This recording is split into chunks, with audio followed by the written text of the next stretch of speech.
आज मैं आपके सामने विशेष करके 7 समर्पण के बारे में बात करना मांगता हूँ। मेरे 7 समर्पण, एक प्रकार का कमिटमेंट हम परमेश्वर के सामने रख सकते हैं और ये मैं आपके सामने यहाँ पर रखा हुआ हूँ। जैसे कि आप इस स्लाइड में देख रहे हैं, परमेश्वर पिता, परमेश्वर पुत्र, परमेश्वर पवित्र आत्मा, वचन की बात, परिवार की बात, चर्च कलीसिया की बात और उद्धार का सुसमाचार। ये 7 बातें यदि हम अपने जीवन में एक ध्येय के रूप में रखें, एक निशाने के रूप में रखें कि अपने जीवन में मैं इसको देखूंगी कि ये मेरे जीवन में पूर्ण रीति से कार्य कर रहा है। सो आइए हम एक एक करके इन 7 समर्पण के बारे में सोचें और अपने आप को इन चीज़ों को समर्पण करें, इन चीज़ों के बारे में। ठीक है, सो आइए पहले हम देखते हैं पिता, परमेश्वर पिता की महिमा, the glory of the Lord. परमेश्वर ने कहा कि मैंने इसलिए बनाया आपको और मुझको, पूरी दुनिया में लोग इसलिए बनाया कि हम उसकी महिमा कर सकें, उसकी आराधना कर सकें, उसको धन्यवाद दे सकें, उसके साथ फेलोशिप कर सकें। तो इसीलिए मैं एक पद में आपके सामने पढ़ना मांगता हूँ। पाया जाता है फिलिपियों उसका 2 अध्याय 9 से 11। फिलिपियों 2 अध्याय 9 से 11 पद। और यहाँ पर हम देखते हैं कि किस प्रकार से जैसे प्रभु यीशु मसीह ने अपने पिता की, परमेश्वर पिता की महिमा की, आपको और मुझको एक विश्वासी होने के नाते परमेश्वर पिता की महिमा करना है। मैं पढ़ रहा हूँ फिलिपियों की पत्री उसका 2 अध्याय 9 से 11। इसी कारण परमेश्वर ने उसको अति महान भी किया और उसको वह नाम दिया जो सब नामों में श्रेष्ठ है, कि जो स्वर्ग में और पृथ्वी पर और जो पृथ्वी के नीचे हैं वे सब यीशु के नाम पर घुटना टेकें और परमेश्वर पिता की महिमा के लिए हर एक जीव अंगीकार कर ले कि यीशु मसीह ही प्रभु है। तो आपके जीवन का ध्येय, मेरे जीवन का ध्येय, हमारे जीवन का, विश्वासी जीवन का गोल, निशाना वो ये है कि हम अपने जीवन के द्वारा, बातों के द्वारा, मानसिकता के द्वारा परमेश्वर पिता की महिमा करें। यशायाह में लिखा हुआ है कि मैंने उनको अपनी महिमा के लिए बनाया है। तो आइए पहला समर्पण हम देखें कि क्या मेरे जीवन से परमेश्वर पिता की महिमा होती है। यदि नहीं होती है तो आज ही आप अपने आप को समर्पित कर सकते हैं।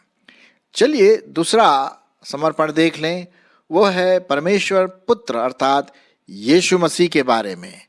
और इसमें हम देखेंगे कि किस प्रकार से हमको प्रभु यीशु मसीह की प्रभुता को अपने जीवन में अनुभव करना है, to experience the lordship of Jesus Christ. परमेश्वर पुत्र की अर्थात यीशु मसीह की प्रभुता। देखिए, एक चीज ये है कि जब हम प्रभु यीशु मसीह को उद्धारकर्ता करके ग्रहण करते हैं, बहुत अच्छी बात है, वो उससे हमारे पाप क्षमा होते हैं, हमारा नाम जीवन की पुस्तक में लिखा जाता है और हम स्वर्ग के अधिकारी होते हैं। बहुत खुशी की बात है। लेकिन साथ ही साथ हमें मसीह जीवन जीने के लिए प्रभु यीशु मसीह को अपना प्रभु भी ग्रहण करना है, लॉर्ड, है ना। और ये बहुत ज़रूरी है। उद्धारकर्ता तो ग्रहण करना ही करना है, लेकिन यीशु मसीह हमारा प्रभु भी स्वीकार होना, वो हमारा बॉस बन जाए, है ना, वो हमारा मास्टर हो, हम उसकी आवाज़ को सुने। जैसे कि भेड़ अपने चरवाहे की आवाज़ को सुनता है, उसी प्रकार से हम भी आत्मिक रीति से जैसे भेड़ हैं, हम प्रभु यीशु मसीह की आवाज़ को सुने और उसके प्रभुत्व में रहे। इसी से संबंधित मैं आपके लिए पढ़ना मांगता हूँ प्रेरितों के काम उसका 2 अध्याय, प्रेरितों के काम उसका 2 अध्याय और उसका 36 पद। यहाँ पर इस प्रकार से लिखा हुआ है कि अतः अब इज़राइल का सारा घराना निश्चय जान ले कि परमेश्वर ने उसी यीशु को जिसने तुमने क्रूस पर चढ़ाया प्रभु भी ठहराया और मसीह भी, प्रभु भी ठहराया और मसीह भी। ये दूसरा समर्पण है, आपका समर्पण, विश्वासी का समर्पण, मेरा समर्पण, है ना। तो हम देखें कि मेरा जीवन प्रभु यीशु मसीह के प्रभुत्व में, उसके लॉर्डशिप में, उसके मास्टरशिप में रहे, उसके अधिकार में रहे, ये अत्यंत आवश्यक है। तो हमने दो जो समर्पण देखे, आइए हम तीसरे समर्पण पर चलें, जिसके बारे में आपको और मुझको सोचना है। और ये तीसरा जो है वो भी एक परमेश्वर का बहुत इंपॉर्टेंट भाग है, पिता, पुत्र और पवित्र आत्मा। परमेश्वर पिता, परमेश्वर पुत्र और परमेश्वर आत्मा। इस पवित्र आत्मा के बारे में भी मेरा समर्पण बहुत बहुत जरूरी है। अगर मेरा जीवन, मेरी मानसिकता पवित्र आत्मा से नियंत्रित नहीं है, तो मैं कैसे मसीह जीवन जी सकता हूं? कैसे प्रभु यीशु मसीह की जो आवाज है, कैसे मैं प्रभु यीशु मसीह की आज्ञाओं को पूरा करूंगा? कैसे मैं उसके प्रभुत्व को अपने जीवन में स्वीकार करूंगा? ये तभी हो सकता है जब मैं पवित्र आत्मा के द्वारा कंट्रोल्ड में हूं, when I am in control by the spirit of God. पवित्र आत्मा के जीवन का मेरा जीवन बन जाए। मैं पढ़ूंगा इसी से संबंधित, पाया जाता है रोमियो की किताब, उसका 8 अध्याय 14 पद। रोमियो की किताब, उसका 8 अध्याय और 14 पद। यहां इस प्रकार से लिखा हुआ है, इसलिए कि जितने लोग परमेश्वर के आत्मा के चलाए चलते हैं, वे ही परमेश्वर के पुत्र हैं। देखिए बहुत साफ रीति से लिखा हुआ है, जो पवित्र आत्मा के चलाए चलते हैं, पवित्र आत्मा की कंट्रोल में रहते हैं, पवित्र आत्मा के नियंत्रण में रहते हैं, उसकी आवाज को सुनते हैं, तो वे ही परमेश्वर के पुत्र कहलाएंगे। यहाँ पर यही लिखा हुआ है। देखिए 13 पद भी पढ़ लेता हूँ, इसी से संबंधित है, और वो है, क्योंकि यदि तुम शरीर के अनुसार दिन काटोगे तो मरोगे, पर यदि आत्मा से देह की क्रियाओं को मारोगे तो जीवित रहोगे। आत्मा मतलब पवित्र आत्मा से देह की क्रियाएं, जो हमारे लस्ट आते हैं, हमारे अभिलाषाएं आती हैं, बुरी लालसाएं आती हमारे जीवन में, हमारे शरीर में जो भरी पड़ी रहती हैं, चाहे वो पेटूपन हो, चाहे वो पियक्कड़पन हो, चाहे वो घमंड हो, चाहे वो गलत तरीके से सेक्स की पूर्ति करना हो, ये सब जो है क्रियाओं को हम मार सकते हैं यदि हम पवित्र आत्मा के कंट्रोल में हैं। ये मुझे समर्पण करना है पवित्र आत्मा को, क्योंकि आजकल हम देखते हैं हमारा जीवन पवित्र आत्मा से चलता रहे।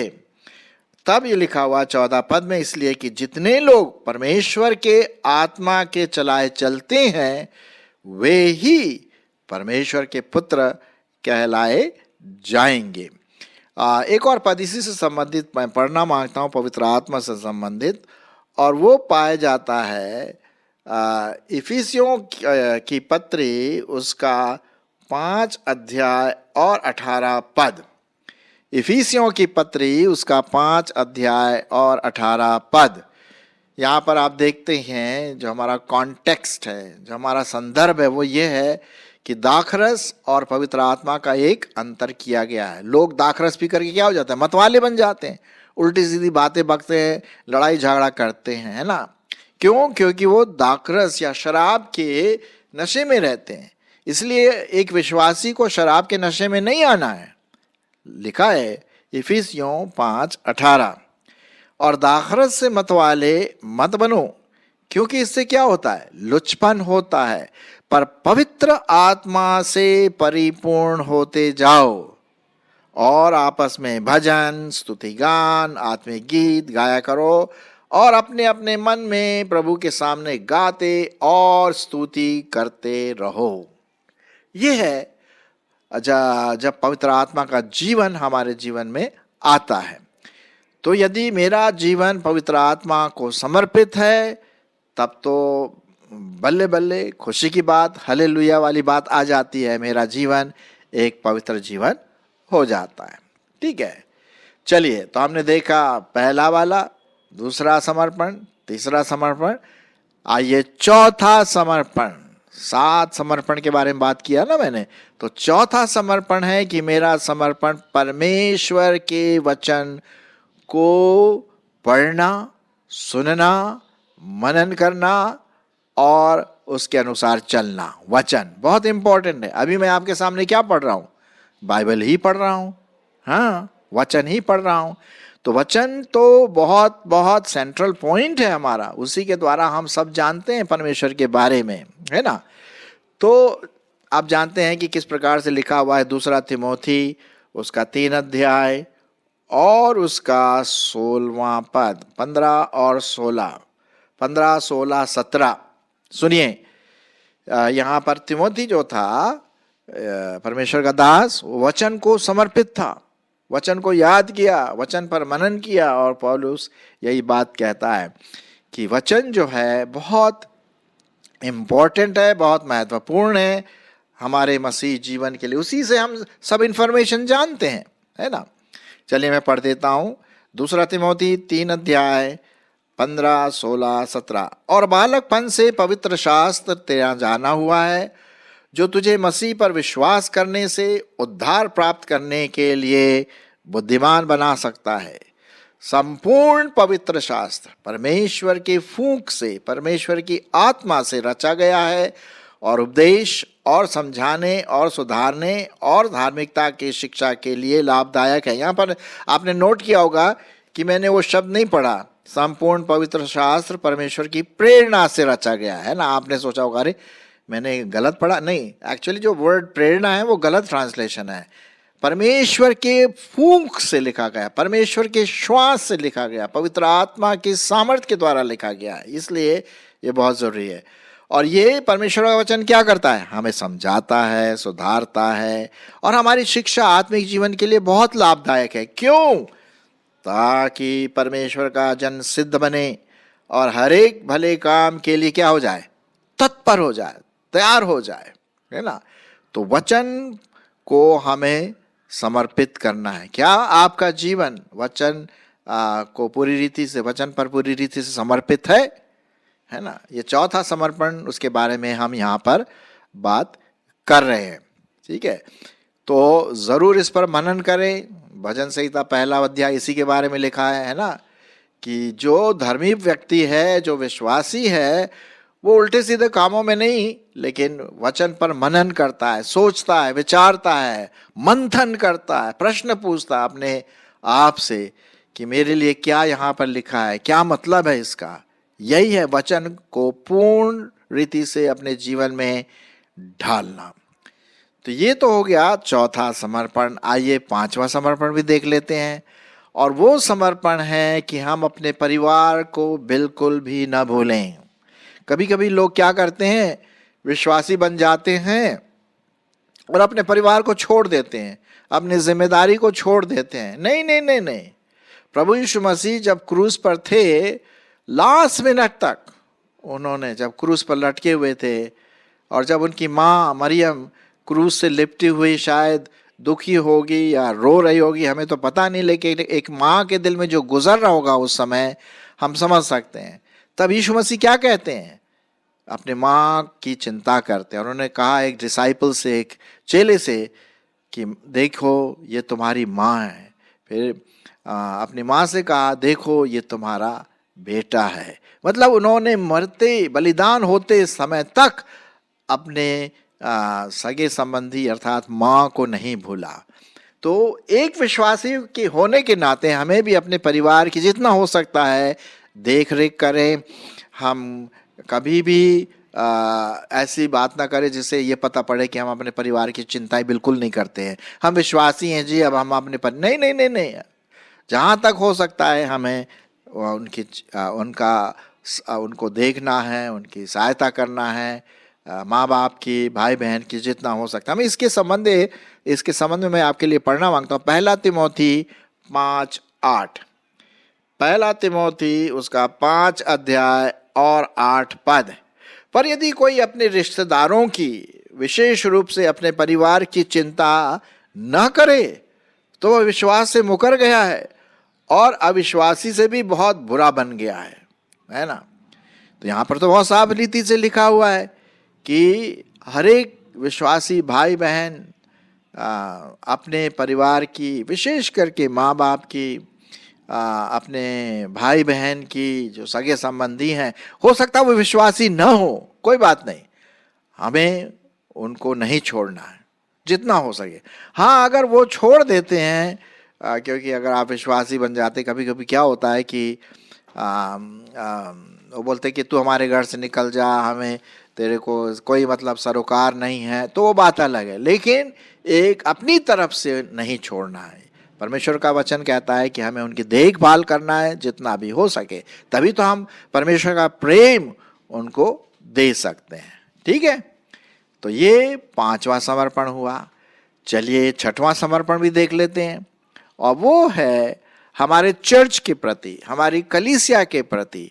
ये बहुत बहुत इम्पॉर्टेंट है, बहुत महत्वपूर्ण है, जिम्मेदारी वाली बात है कि हम अपने चर्च की देखभाल जितना हो सकता है, अटेंडेंस के द्वारा, फेलोशिप के द्वारा, संगति के द्वारा, एक दूसरे को इनकरेज करने के द्वारा, प्रोत्साहन के द्वारा, प्रार्थना के द्वारा, दान के द्वारा, मतलब कई प्रकार की चीज़ें हैं जिसमें हमें अपने चर्च, जहाँ भी आप जाते, पहली तो बात मेरी ऐसी आशा है आप कहीं ना कहीं कोई चर्च तो जाते होंगे, आपको जाना है।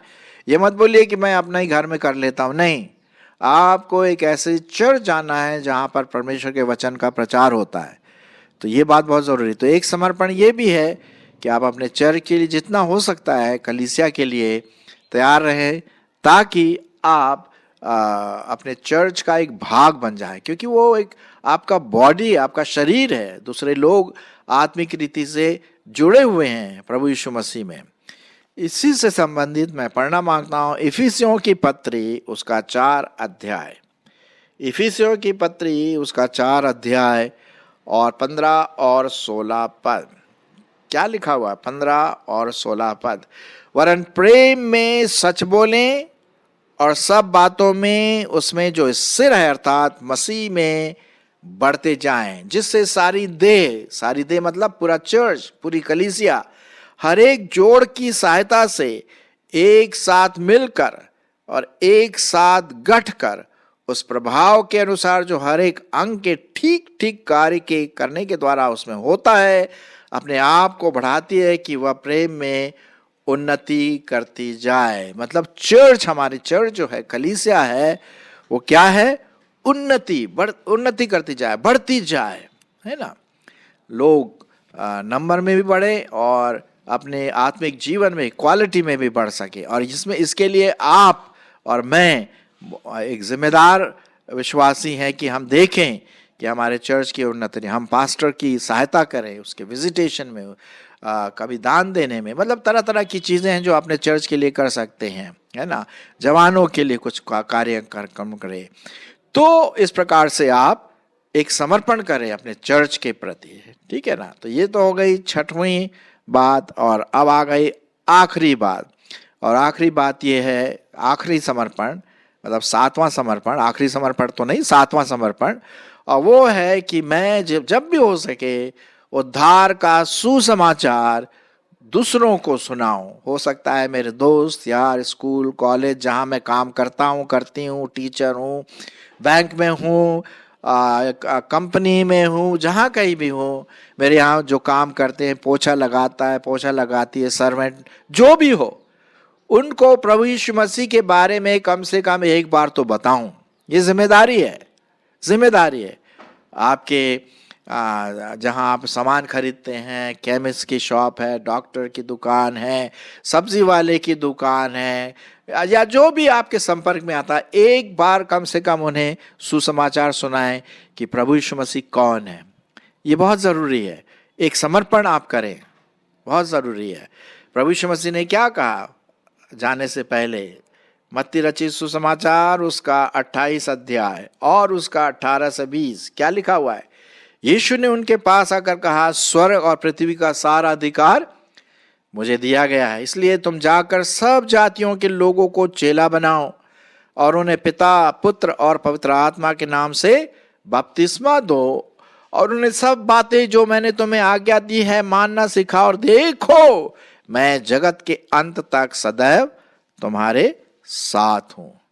तो आज हमने देखा कि ये 7वां जो समर्पण है, आप अपनी गवाही, परमेश्वर के उद्धार का सुसमाचार कि प्रभु यीशु मसीह आपके लिए बलिदान हुआ पापों की वजह से, लेकिन तीसरे दिन मुर्दों में से जी उठा, और जब आप प्रभु को ग्रहण करते हैं तो आप प्रभु के बेटे बेटियां कहलाते हैं। आपका नाम जीवन की पुस्तक में लिखा जाएगा और आप हमेशा अनंत काल तक स्वर्ग में रहेंगे। ये सुसमाचार है। कम से कम एक बार तो बोलिए, अगर आप बार बार ना बोल सके तो एक बार तो जरूर बोलिए अपने लोगों को। तो ये 7वां है, उद्धार का सुसमाचार सुनाना। तो 7 बातें हमने देखी कि पिता परमेश्वर की महिमा करे, प्रभु यीशु मसीह, दूसरी बात प्रभु यीशु मसीह का प्रभुत्व हमारे जीवन में हो, पवित्र आत्मा का नियंत्रण हमारे जीवन में हो, वचन पढ़ने, समझने, सुनने और मनन करने में के लिए हम समर्पण हो, परिवार के प्रति हमारा समर्पण हो, चर्च के प्रति हमारा समर्पण हो, और सुसमाचार सुनाने के प्रति हमारा समर्पण हो।